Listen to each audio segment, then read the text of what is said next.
यहाँ कहानी 150 साल पुरानी है। तब लोग खेती किया करते थे। एक जंगल में एक बहुत खूबसूरत पेड़ था। यहाँ पेड़ गांव वालों की सभी इच्छाओं को पूरी करता था। गांव से एक व्यक्ति आया। इच्छा पूरी करने वाले जादुई पेड़ में आपके पास कुछ मांगने आया हूँ। क्या आप मेरी इच्छा पूरी कर सकते हैं? हाँ मित्र, मैं तुम्हारी इच्छा पूरी कर सकता हूँ, लेकिन उसमें लालच नहीं होना चाहिए। मैं लालच से बड़ी इच्छा भी पूरी कर सकता हूँ, लेकिन इससे कभी तुम्हें मन की शांति और सुख नहीं मिलेगा। मित्र, अब तुम मुझे बताओ, आखिर तुम्हें क्या चाहिए? हाँ, खूबसूरत पेड़ में आपकी बात समझ गया हूँ मैं। कोई लालच वाली इच्छा नहीं मांगूंगा। मैं चाहता हूँ आप मुझे एक बेल दो जिससे मैं खेती कर सकूं।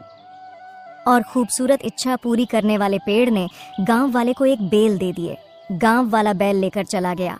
अगले दिन एक और व्यक्ति आया और बोला, इच्छा पूरी करने वाले पेड़, क्या आप मेरी इच्छा भी पूरी कर सकते हैं?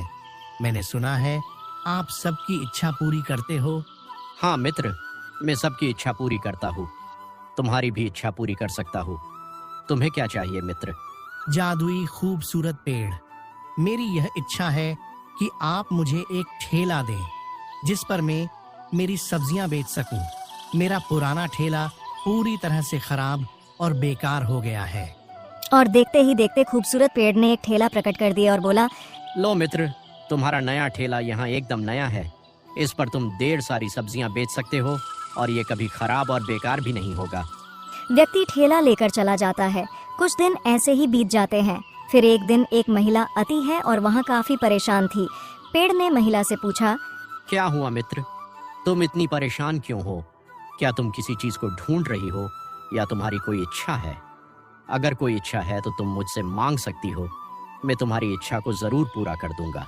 नहीं नहीं, जादुई पेड़, मेरी कोई इच्छा नहीं है। मैं परेशान इसलिए हूँ क्योंकि मेरी बकरी कहीं चली गई है। मैं सुबह से ढूंढ रही हूँ, मिल नहीं रही। क्या आप मेरी बकरी मुझे दे सकते हैं? हाँ हाँ, क्यों नहीं, मैं तुम्हारी बकरी ला सकता हूँ। जादुई पेड़ बकरी को उस महिला के सामने प्रकट कर देता है और महिला जादुई पेड़ को धन्यवाद बोलकर अपनी बकरी ले जाती है। एक दिन जंगल में दूसरे गांव से एक लकड़हारा आया। उसने देखा कि यहाँ पेड़ तो बहुत ही खूबसूरत और घना है। उसने मन ही मन सोचा कि यदि वह इस पेड़ की लकड़ियाँ काटकर शहर में बेचे तो उसे बहुत लाभ होगा। लेकिन जब उसने कुल्हाड़ी से पेड़ को काटना चाहा तो पेड़ रोने लगा। लकड़हारे ने इस बात को अनदेखा कर दिया और अपनी कुल्हाड़ी को और मजबूत पकड़कर पेड़ को काटने की कोशिश की। तभी पास से एक साधु आए जिन्होंने उस दृश्य को देखा। उन्होंने लकड़हारे को रोककर कहा, हे लकड़हारे, इस पेड़ को मत काटो। यह पेड़ न केवल जानवरों का घर है, बल्कि यह हमें प्राण वायु भी देता है। इसे काटकर तुम केवल पेड़ ही नहीं बल्कि कई प्राणियों का जीवन भी छीन लोगे।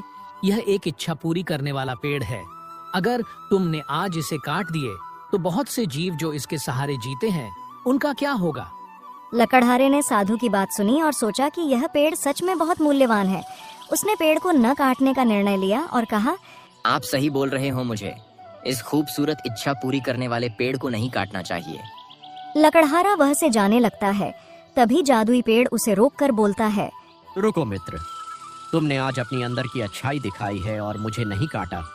मैं तुमसे बहुत प्रसन्न हुआ हूँ। मैं तुम्हें उपहार में एक सोने की कुल्हाड़ी देता हूँ। तभी एक सोने कुल्हाड़ी लकड़हारे के पास उड़ती हुई आती है।